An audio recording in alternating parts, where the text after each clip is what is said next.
Olá, boa tarde a todos. Antes de tudo, espero que todos estejam bem.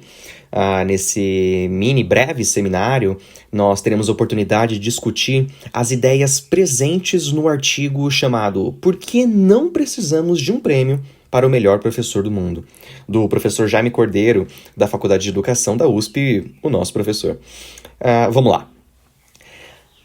A Fundação VARC, instituição internacional de caridade, até o ano em que o artigo foi publicado, concedeu 9 prêmios para os professores ou professoras, aqueles que tenham se destacado na melhoria das condições de educação dos seus alunos, com o objetivo de ajudar a elevar o status da profissão docente e o respeito da sociedade pelos professores. E é aí que tá. Quem ganha não leva apenas o prêmio, o prestígio, mas também a quantia de US$ 1 milhão. A instituição ela foi criada pelo empresário indiano Suni VARC, que aderiu ao The Giving Pledge, uma iniciativa que estimula pessoas muito ricas a doarem pelo menos a metade da sua fortuna acumulada para as causas filantrópicas durante o seu tempo em vida. Em questão, em 2019, o queniano Peter Tabiki, professor em uma escola secundária do vilarejo Pinawi, no Quênia, buscou manter o interesse de seus alunos das diversas dificuldades ali vividas, pela maioria deles. Ou seja, apesar de todas as adversidades, o docente promoveu várias séries de atividades para estimular entre eles o gosto pelo aprendizado e ciências. A iniciativa funcionou, deu muito certo.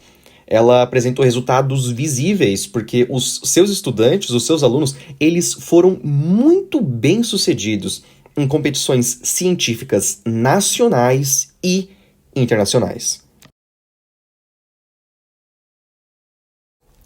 Apesar de toda essa grande vitória no quesito de resultados, vocês conseguem imaginar quais foram as condições precárias e as grandes dificuldades que o queniano teve que enfrentar para conseguir aplicar o seu ensino?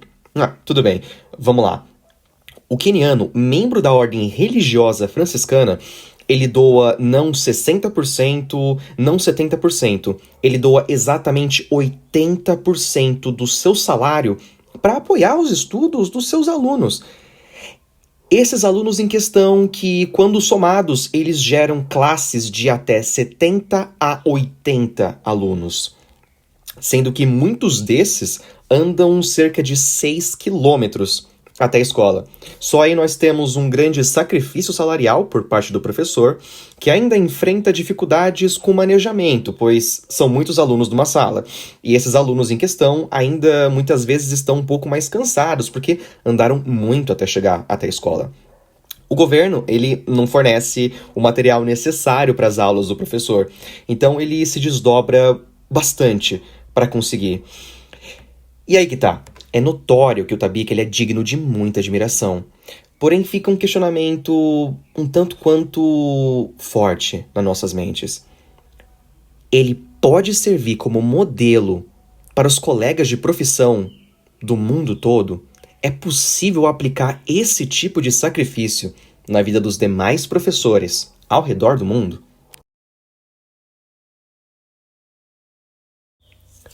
Como já dito, o objetivo proclamado do prêmio é um só, é objetivo: ajudar a elevar o status da profissão docente e o respeito da sociedade pelos professores. Na medida em que, quando a história de um professor nesse nível é compartilhada e, ao final, um prêmio tão exorbitante é dado a ele, torna-se um pouco mais clara a visão de que a sociedade deve admirar e prestigiar esses profissionais. Porém, já ao longo das décadas, o esforço dos movimentos dos profissionais da educação fora e dentro do Brasil vem tratando o sentido de caracterizar a docência como uma profissão que deve ser exercida por pessoas com a melhor formação teórica e prática possível e que devem ser muito bem remunerados, realizado em escolas dotadas de condições adequadas e de uma infraestrutura de ambiente de trabalho. Será que isso não faz muito mais do que romantizar uma situação precária de um professor que está se desdobrando muito para fazer o trabalho mínimo dar certo? Segue dizendo ainda o professor da Universidade de São Paulo. A entrega do título de melhor professor do mundo, como se expressou na edição do ano em que o artigo foi publicado, contribuem para o reforço da imagem pública da profissão.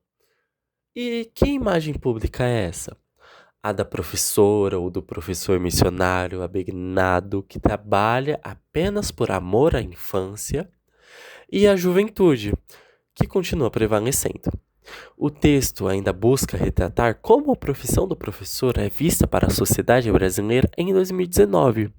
O ambiente político do país há 6 anos atrás carregava consigo um clima de desconfiança e mesmo de perseguição de parte da sociedade em relação à profissão do docente.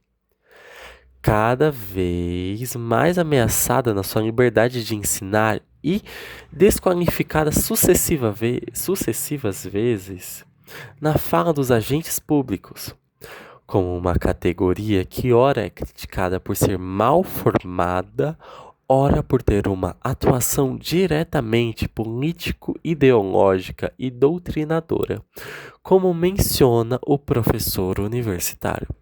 E o texto finaliza assim: mais do que escolher e louvar o melhor professor do mundo como o prêmio dado pela Fundação Varkey, a sociedade brasileira precisa se engajar coletivamente num projeto de valorização da escola pública, pois, como o próprio autor fala por todo lado, a profissão docente vem sendo cercada. E esse cerco se dá também no Brasil em relação à atuação e ao papel da escola pública.